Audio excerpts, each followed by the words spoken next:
Assalamualaikum warahmatullahi wabarakatuh. Salam sejahtera untuk kita semua. Saya Nita Rahmania dan Miming Suryaningsih. Di sini kami akan memaparkan tentang need assessment dengan dosen pengampu Dr. Bahrudin Al-Habsyi MPD dari Fakultas Keguruan dan Ilmu Pendidikan Universitas Darul Ulum Jombang.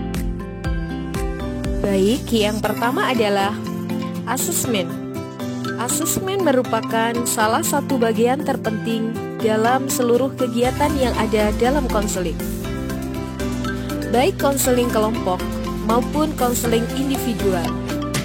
Karena itulah, asesmen dalam bimbingan dan konseling merupakan bagian yang terintegral dengan proses terapi maupun semua kegiatan bimbingan dan konseling itu sendiri.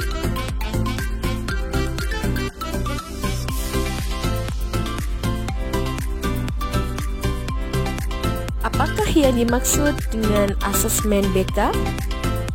Asesmen BK adalah mengukur suatu proses konseling yang harus dilakukan konselor sebelum, selama, dan setelah konseling tersebut dilaksanakan atau berlangsung.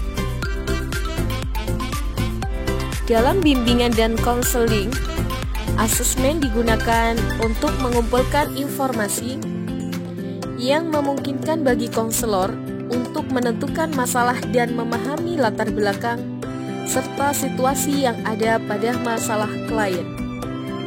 Asesmen yang dilakukan sebelum, selama, dan setelah konseling berlangsung memberikan informasi yang dapat digunakan sebagai alat untuk menilai keberhasilan sebuah konseling.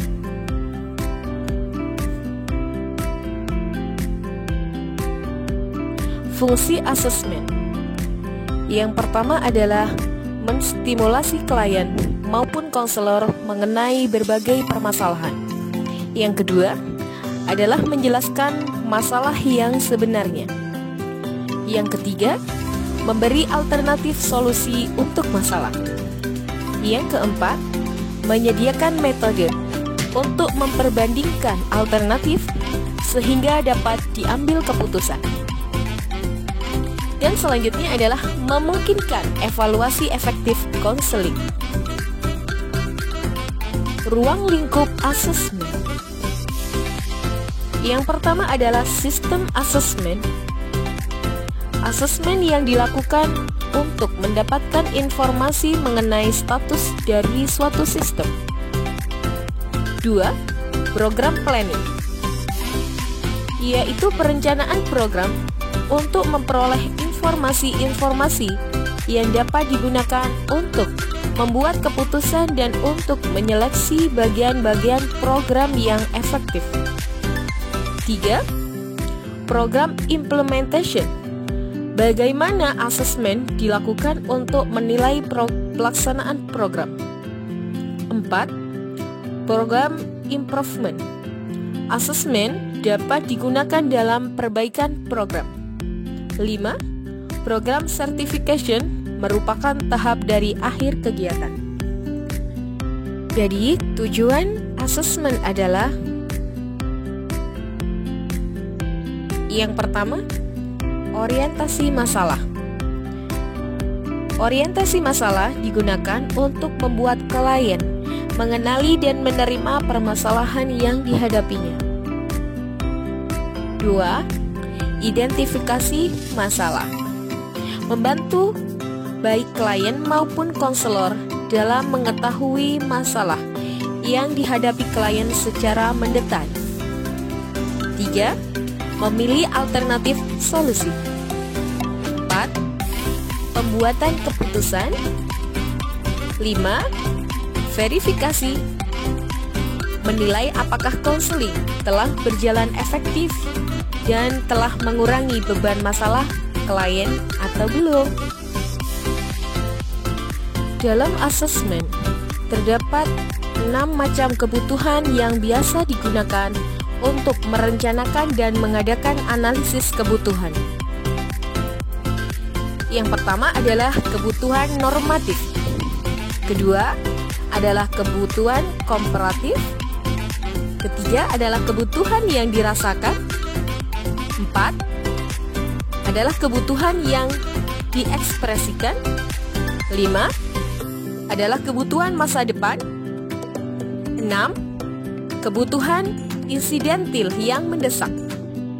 Terdapat 2 jenis bentuk asesmen BK.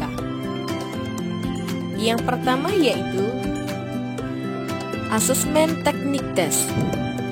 Teknik ini hanya digunakan oleh sebagian konselor yang telah memiliki sertifikasi untuk menggunakan asesmen teknik tes psikopedagogis.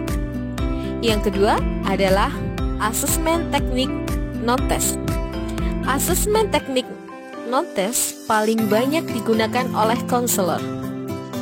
Prosedur perancangan, pengadministrasian, pengolahan, analisis, dan penafsirannya relatif lebih sederhana sehingga mudah untuk dipelajari dan dipahami.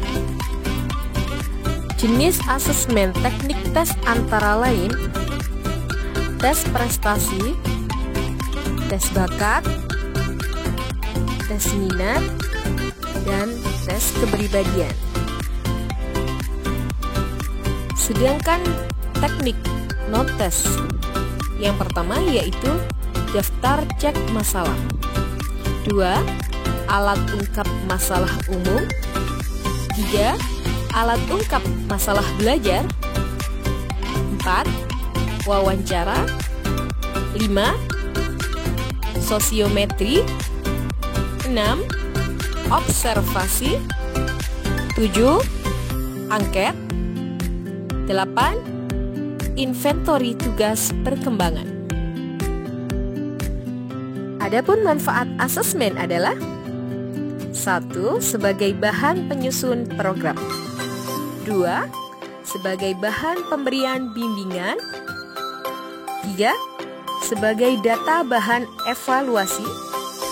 Dan yang keempat adalah sebagai bahan diagnostik. Oke, sekian dari kami dan kami ucapkan terima kasih karena telah menonton video ini dari awal hingga akhir. Dan jangan lupa like, share, subscribe channel ini supaya lebih maju dan berkembang.